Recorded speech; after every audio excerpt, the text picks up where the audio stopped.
Remember, your clients are being trained. Whether you're doing it on purpose or not, they're learning from your behavior. They're picking up what you're throwing down. So if you're not using this to your benefit, they're learning that. And you are teaching them that you don't have any rules worth following. You don't have any processes you take seriously. You don't have any boundaries you're passionate about. That's what you're training them. So if that's not what you want to communicate to them, it's important to start making this training intentional and work for you.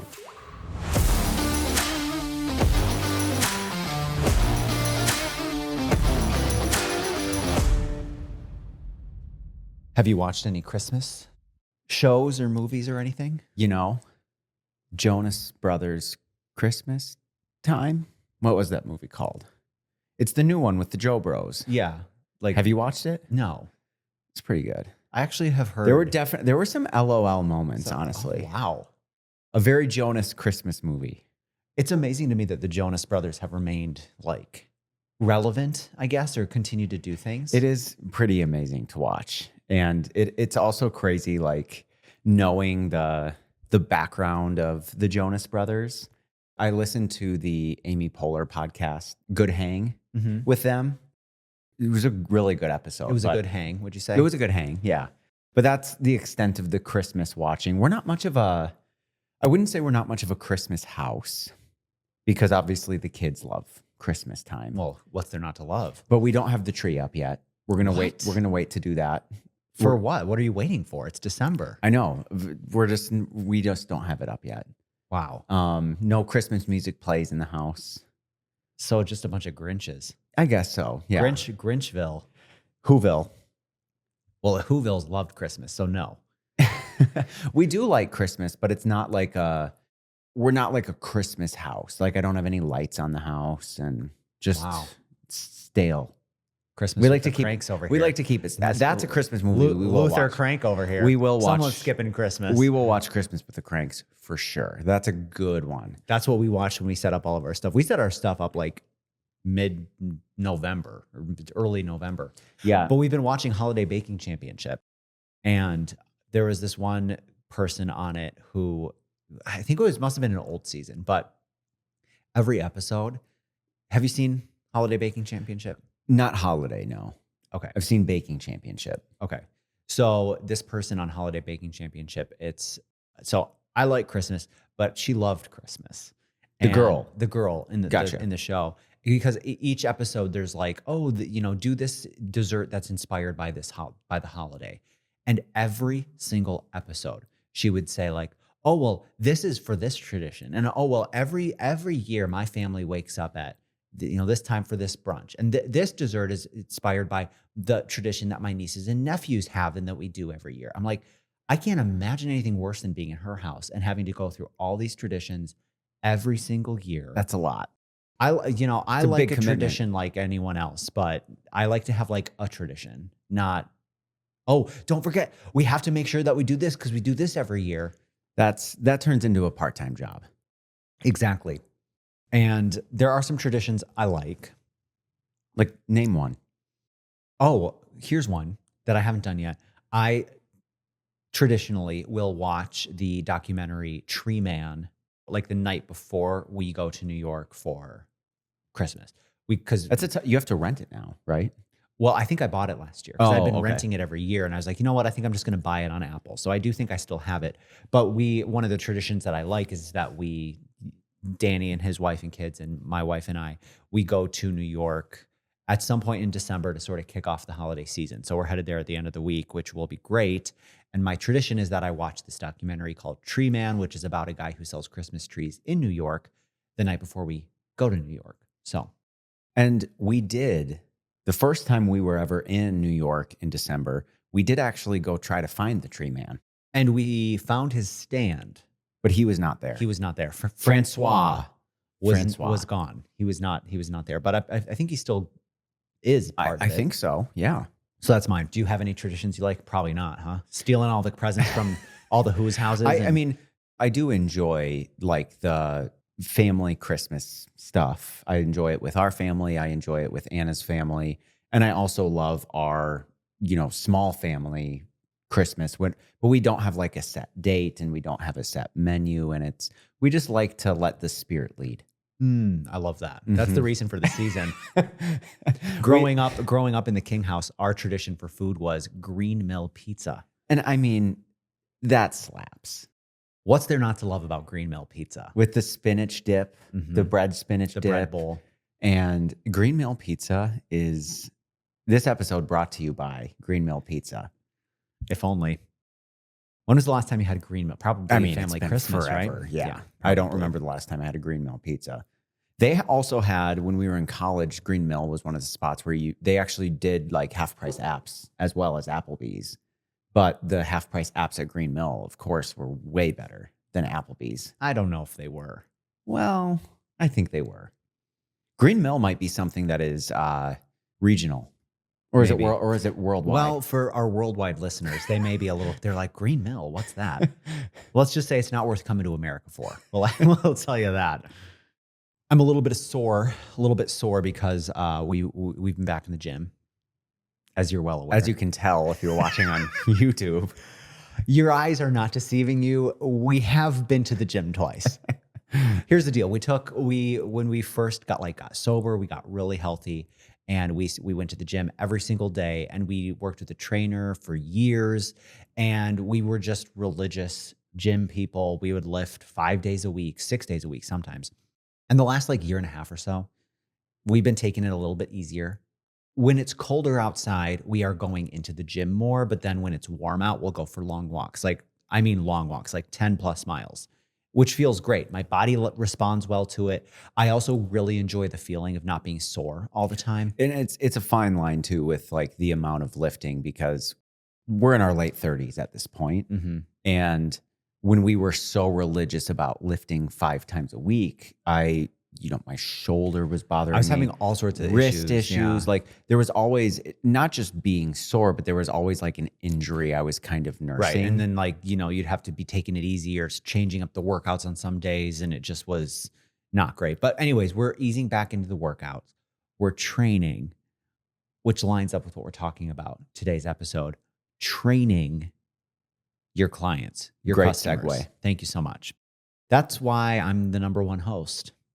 You are. There's no. You keep bringing that up as if I'm going to argue with it. Like, no, I am. No, I'm not bringing it up. It's not up for debate. I'm just reminding you. I'm just pulling rank. Sometimes it's good to know that it's good to know where you fall on the totem pole. Well, and that's something that you can train your clients. True. Nice. Mm-hmm. Nicely done. We're talking about training your clients today because that's how it goes. You train people how to treat you. And I don't want the topic to sound, what's the word? Disrespectful, maybe? Like, we're not training people like dogs, right? We're not like spanking our customers. Unless they're really good. But I don't mean it to be disrespectful, but it's true. You do sort of train people how to treat you. And the best metaphor is like dog training, really. If you have a dog, as we both do, who isn't doing something that you want it to do, you have to train them. Mm-hmm. Otherwise, they're just going to go to the bathroom in the house. You need to tell them that that's not what they're supposed to do. They need to learn how to do it. The same is true of the way people behave. If you let them get away with stuff and you just do whatever, you take their lead all the time, they're not going to see anything wrong with it. They're going to keep peeing all over your floor. And we've said a number of times in other episodes that people are dumb. A lot of people are really dumb. But where that is true, people are also smart. And people can learn. And people can be trained on things. And they do learn, whether you're trying to train them or not. And they're learning. And we as business owners can be trained too. There are things that we do now that had to be trained in us because of the way that clients respond or the way that people are. We've had to retrain behaviors in ourselves as we've run our business too. So it's training all around, but in setting expectations, we are responsible as business owners to train our customers on things. Can you think of any times where we had something happen to us and we said to ourselves, oh, we're never doing that again? Letting somebody go through the process and not pay. Yeah. being in True. that sort of, I don't know if I'm going to make any money in this situation. And I know everybody's businesses are different, and there are industries that you are offering proposals and trying to bid jobs. Our business is not one of those businesses. And when you are appointment only, as you know, we are, you have to value your time. I don't want to give too much away with what's coming in the episode, but when you're appointment only and you only make money if you're swiping a card, it gets pretty old pretty quick when you're working with people who don't actually want to pay you for what they've done. So you got to train your muscles if you want to look like this. This doesn't happen naturally. Kenny's on gear. Yeah. This is a result of steroids. This is absolutely what happens when you take your thyroid supplement every night. Yeah, if by gear you mean my hair loss pills, then yeah, I am on gear. Dreamboat alert.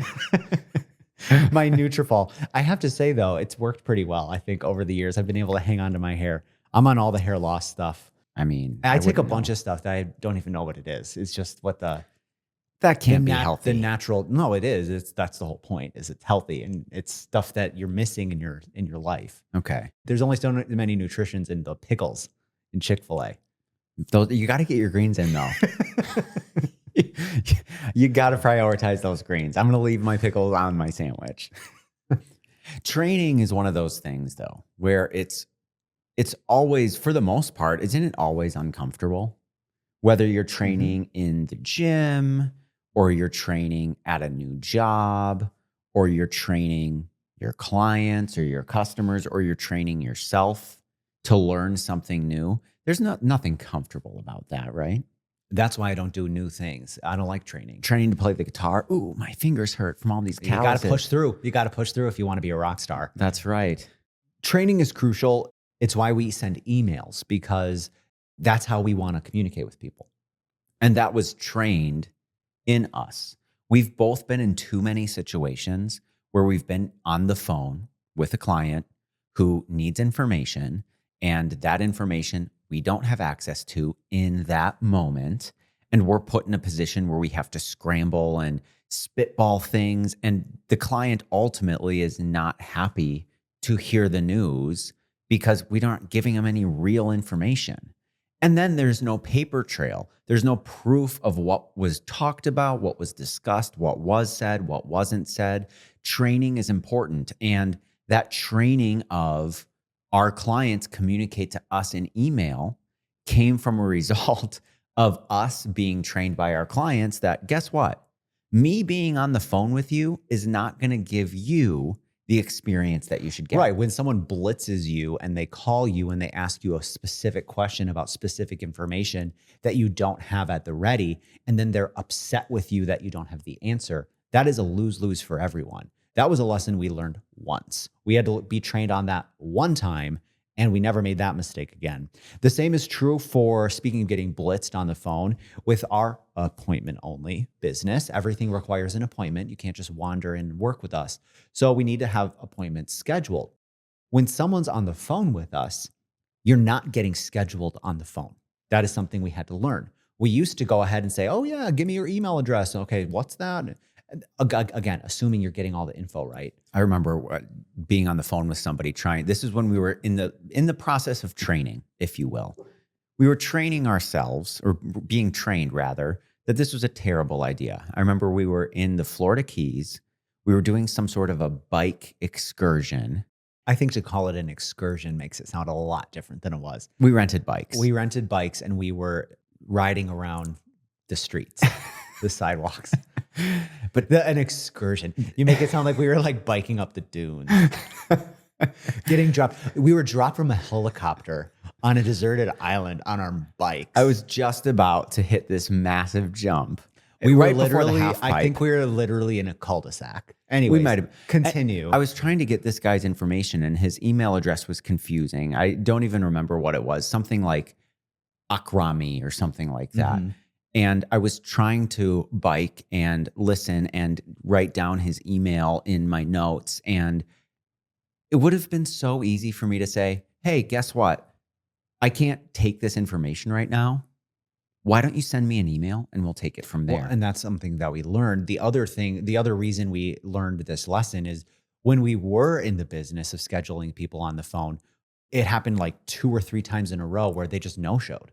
Just canceled. They got scheduled on the phone and then out of sight, out of mind. It was probably their response to trying it was easier for them to go ahead and go through the process of saying, "Yeah, why don't you put me down for that day? Yeah, that works," just to get off the phone. Like, they may as well have just said, "Oh, I wrong number, gotta go," or "Too expensive, gotta go." But instead of doing that, they went through the process. That was a lesson we learned. We were trained at that point that scheduling people on the phone, not only is it way more difficult, but they're probably gonna no-show. The other reason why we learned this lesson is because we've now set ourselves up for a track record of the potential client following a process and taking that initiation step to get in the calendar.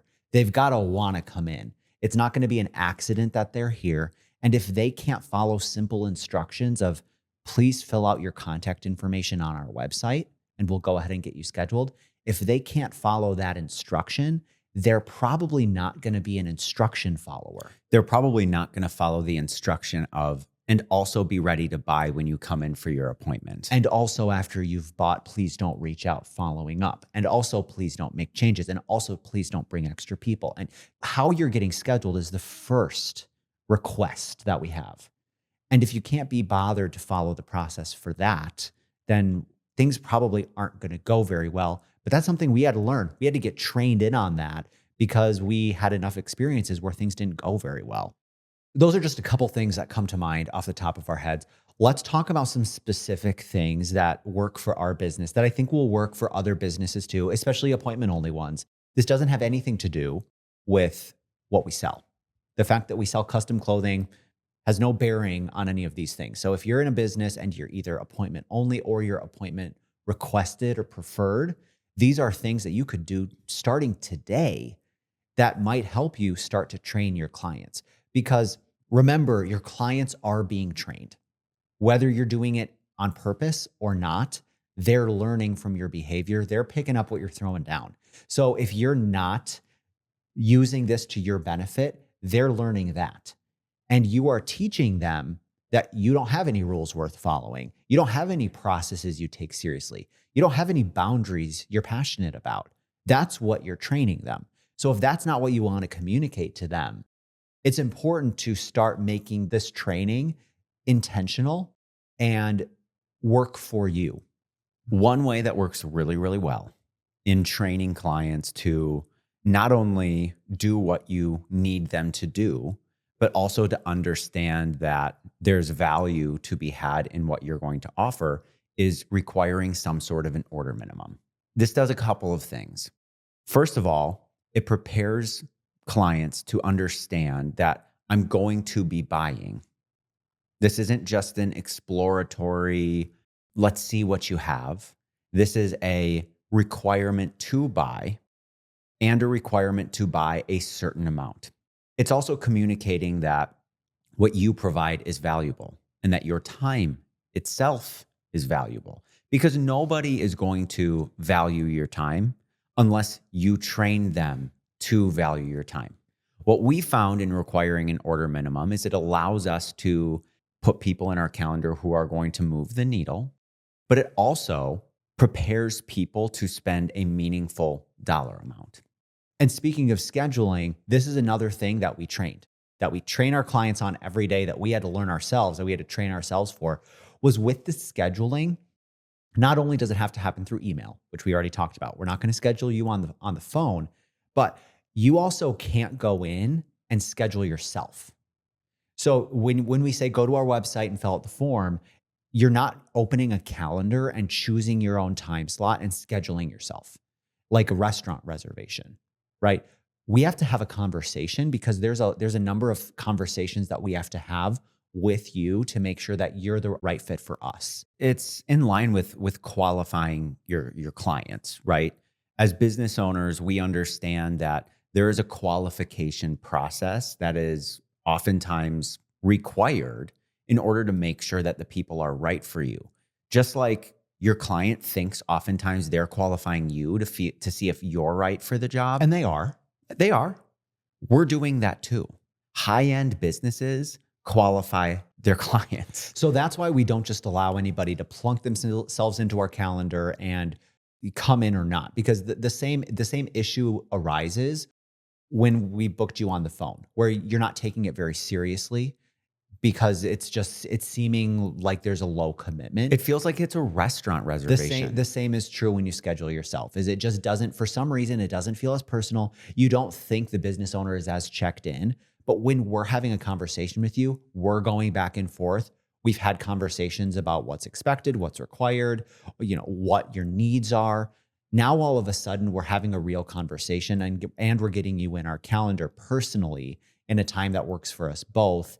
It's not so impersonal as, oh, I'm just going to plot myself into this time slot, and if I need to cancel, I will. Yeah, or if something better comes up or something cheaper comes up. Because that's the mindset. It's like, oh, I can always cancel, but let me just schedule this just in case. Yeah, let me pencil it into my calendar, and then it'll be penned in. That's my favorite. When we were going back with a client, they're like, oh, yeah, I can pencil that in. We always follow up and say, well, we're not penciling it in. So if this is feeling... Are you going to Sharpie it in, or are you going to pencil it in? If feeling tepid, then we're not going to schedule this because it's very much locked in on our end. So we need some commitment from you that you're willing to move forward with this and not cancel at the last minute. These days, though, most people don't understand that there's a real person on the other end of the fill in the blank.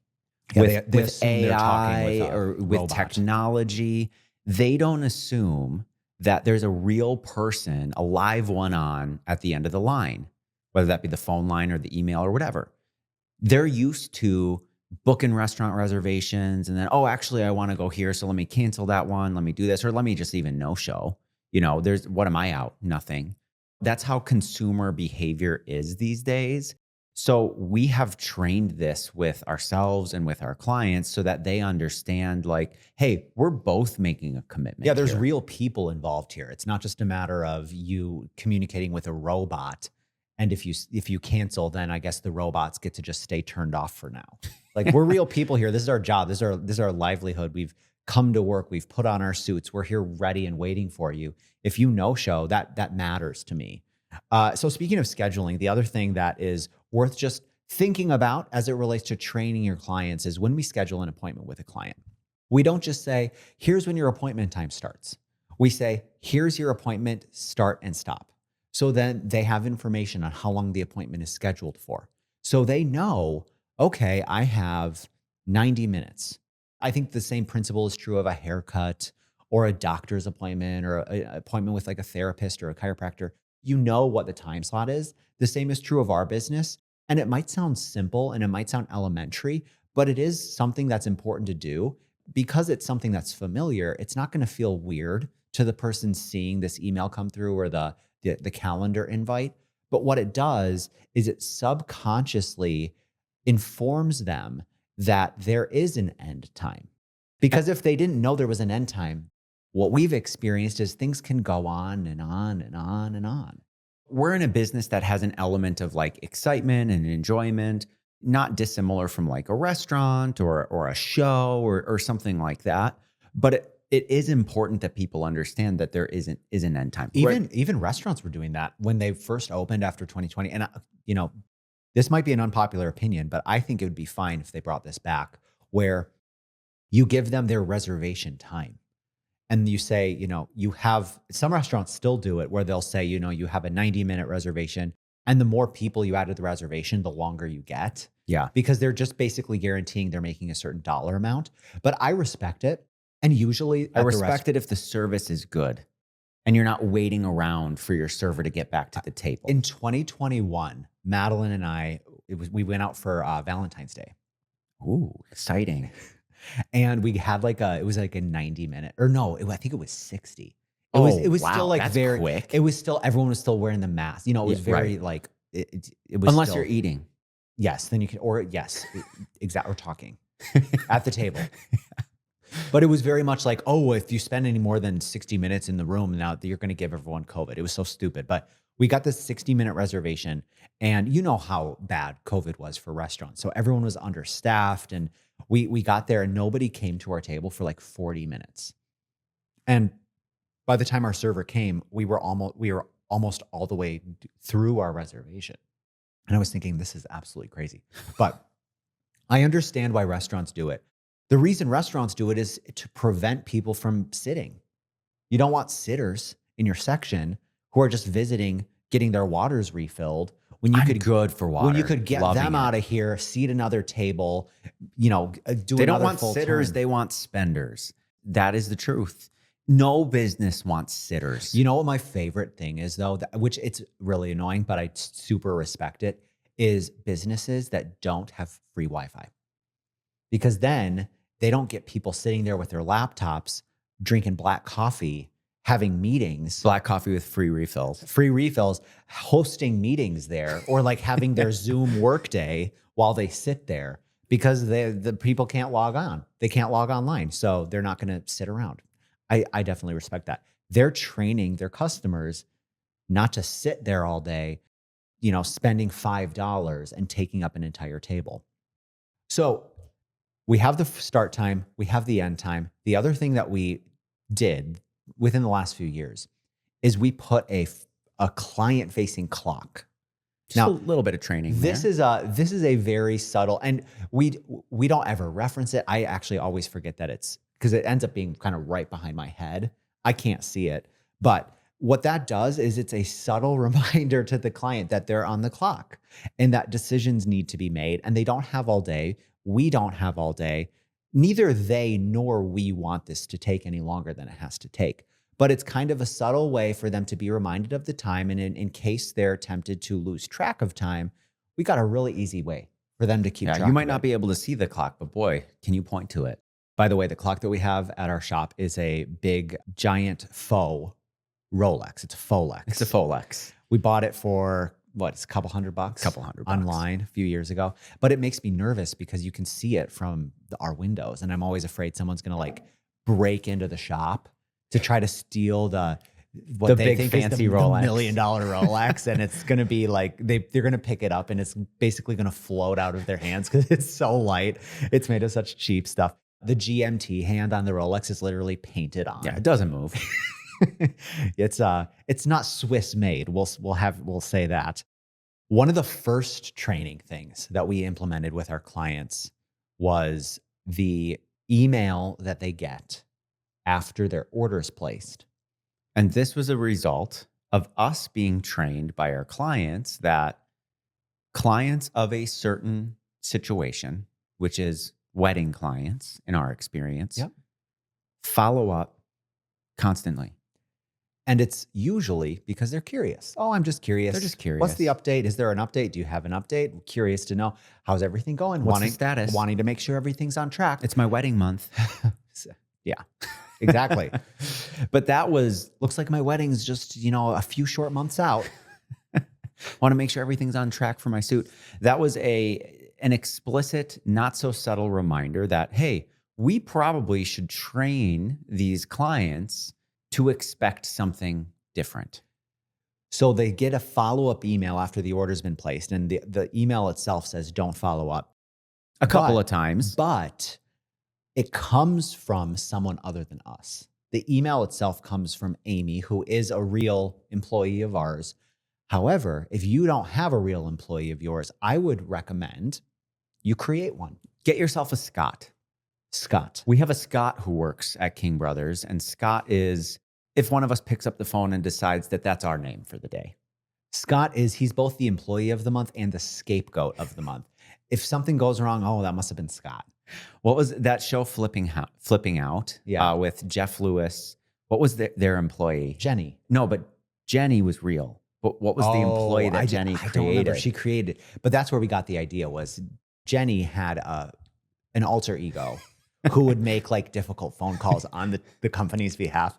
They were a little bit of a bigger team, so it made more sense. But we're like, hey, I think we need one of those. So we created Scott. But what this does when you have the follow-up email that's being sent from someone else is it puts a little bit of space between that client or that customer and you. It communicates subtly that you, the business owner, are not accessible 24/7 for any question or any follow-up that the client may want, have, or need. It just communicates a little bit of a distance where you're not on call for them all the time because they have now received communication from somebody who is not you. And it communicates in a very gentle, subtle way that you're not always available. So I would definitely encourage you to do that if you don't do it already. If you're sending a follow-up or you need to communicate something, either have someone else do it who works for you or with you, or if you don't have someone who works for or with you, create someone, because that will be helpful for you. Even if it's just one extra step removed from that client or that customer to communicate the fact that you've got other things going on, you have other priorities, you have other clients and customers who demand your attention.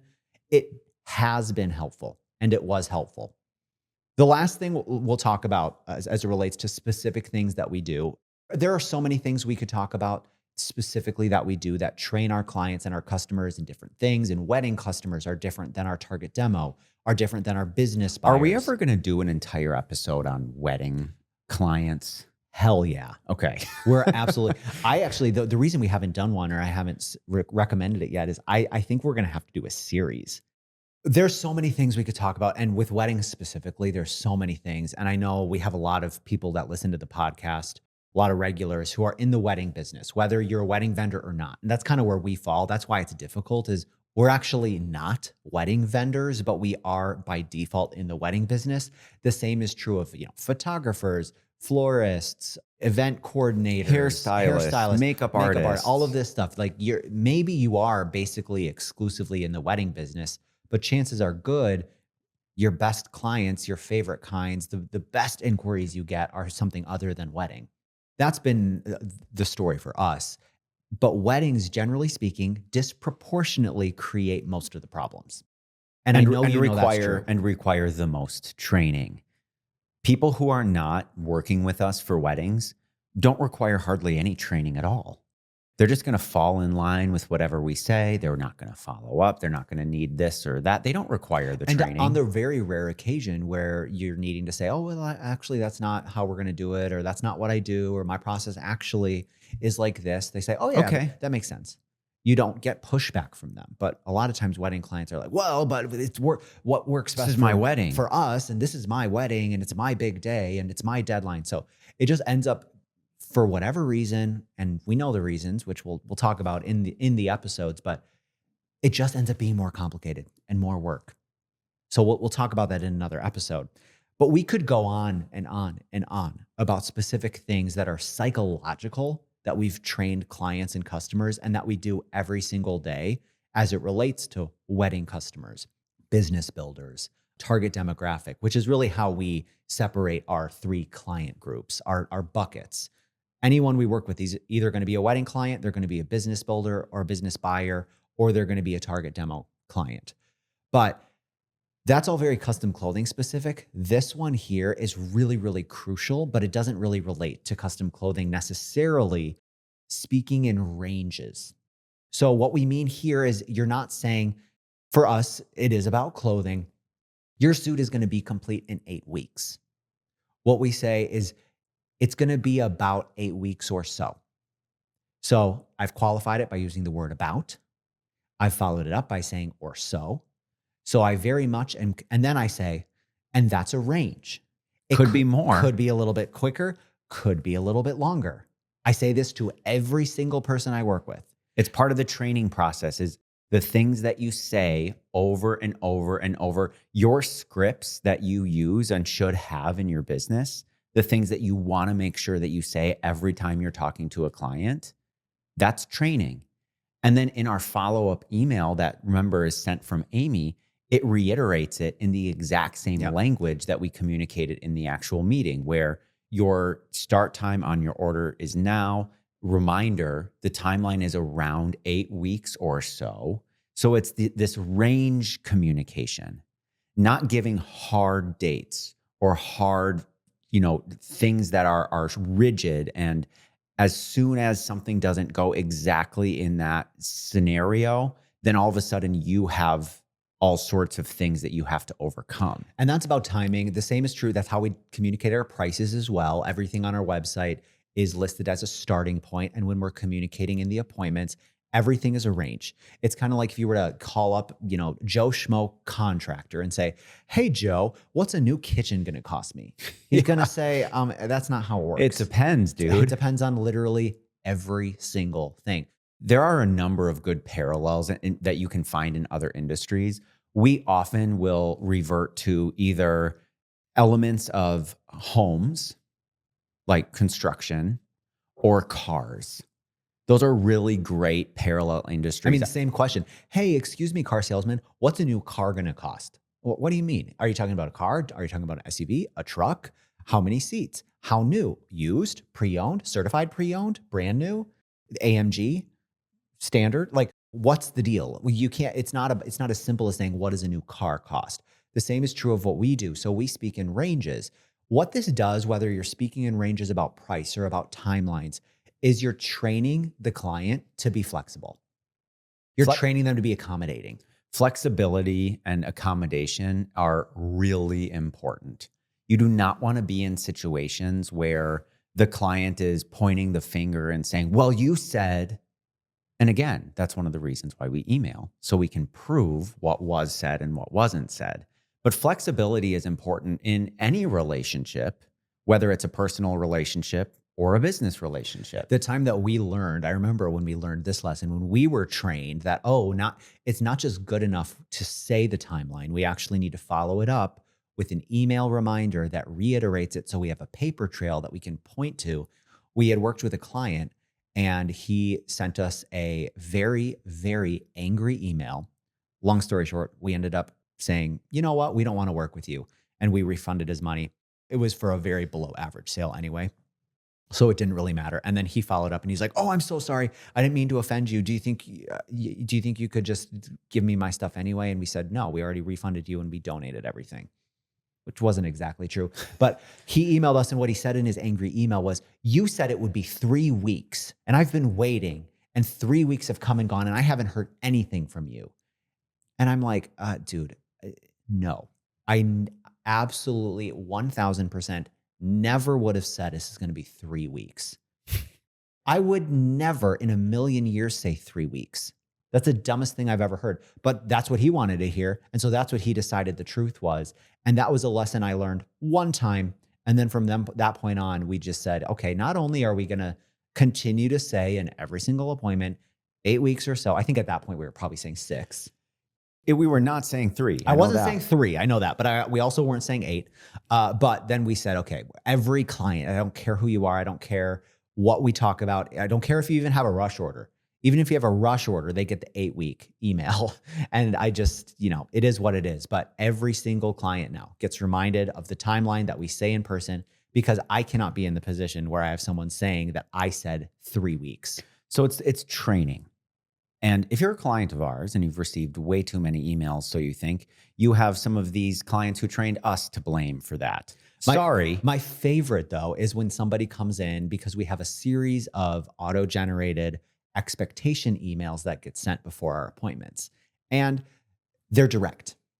They are not rude. They're not rude at all. But they're direct. And if they are rude to the people who don't like the information inside. Well, yeah. The only times they turn people off is when the person isn't committed to the process, isn't ready, and wanted to come in to do something that we weren't prepared to do. Then they get insulted by the email because that's by design. I can't believe you would expect that.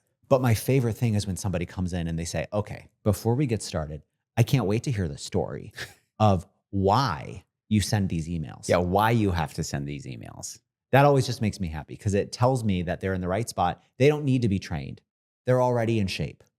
They're already plenty in shape, and they're really excited to work with us in our process because they know we have one, because they can tell because of the training emails that we send.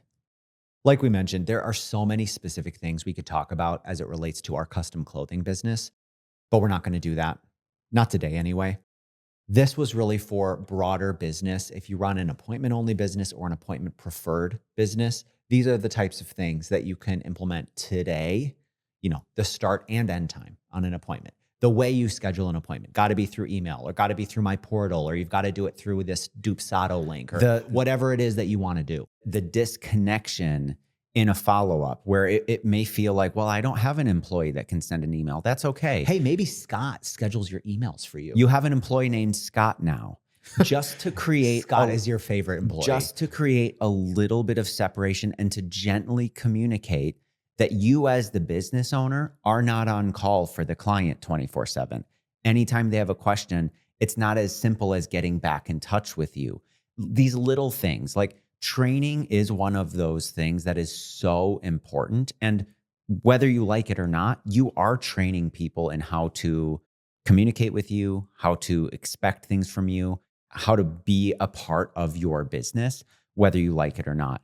We didn't just come up with these things being super proactive and, oh, you know what we should do is this. Well, and this, it wasn't this. because we wanted to be sticklers No, or because we wanted to have rules and regulations. I love rules and regulations. I love being a stickler. Well, and sometimes we'll say, is this something we need to have a rule about now? Or is this just maybe an offshoot? Is of this maybe a something? crack slipper? Yeah. I mean, sometimes people do slip through the cracks, and it doesn't matter how strict you are, how awesome your policies are. Every once in a while, someone's going to slip through the cracks. But, we didn't create this because we love rules. Follow my rules. I love having rules. I'm the ruler. I'm your ruler. So that's not why we did it, but it's important if you're running a business, you're trying to make a living, you're also trying to get a good night's sleep. These are the types of things that can help. All right, it's that time of the podcast where we provide a generally understood sort of misconception about business. We call it bad business advice. And once we've shared it with you, we kind of just give our 2 cents on why we think it's bad advice. We like to riff, if you will. We like to keep it casual. Some of you are like, I wish you'd keep it less casual. I wish you'd have some more rules for yourself in the podcast. By the way, regulars, I listen to these podcasts too. It's not just you. So I listen to them as well. And I'm taking notes. And if you're saying to yourself, man, I wish they'd stop saying like, trust me, I've already talked to my co-host about that. Here's some bad business advice for you. Let's hear it. Well, you tell me if you think it's bad or not. If you're busy, you're successful. Of course, I think that's bad business advice. I would love to hear more. Well, okay. Well, first of all, I do think that there are people out there, I know some of them, whose goal is to be busy. It's all about priorities. If you're listening to Appointment Only, my guess would be your priorities are a little bit more in line with ours, which is successful. Well, I mean, successful would be busy in some people's definition. For me, it means profitable, and it means an easy pace. I personally don't love to be, I like to be, what we call it is manageably I was busy. just going to say, maybe let's say a manageable pace. We like to be what we call manageably busy, which ebbs and flows depending on the time of year. I like to have, something every day at work, whether it's a fitting, a final fitting, or something what we call a CEO job, which would be an interview or a media thing or meeting with a contractor or Going to the bank. Or doing our coaching calls in the morning. Those types of things are all kind of the CEO jobs. And then we have the custom clothier jobs. So manageably busy, I like to have a thing or two every day, but I don't like to be in appointments for 5 hours a day. A couple hours in an appointment every day is totally fine. And then I personally really wish we could schedule a sweats day every day of the week. That would be great. Which just does not happen. But sweats day would be like errands, miscellaneous stuff, figuring things out at the shop. I mean, we're coming into a season now where fortunately we're a little bit slower selling suits, but we're also in the process of renovating this new building for our shop, and we're going to be moving. And there've been so many, we rebranded, and we're doing a lot of the different appointments and stuff for those types of things. So it's been like a weird season for us.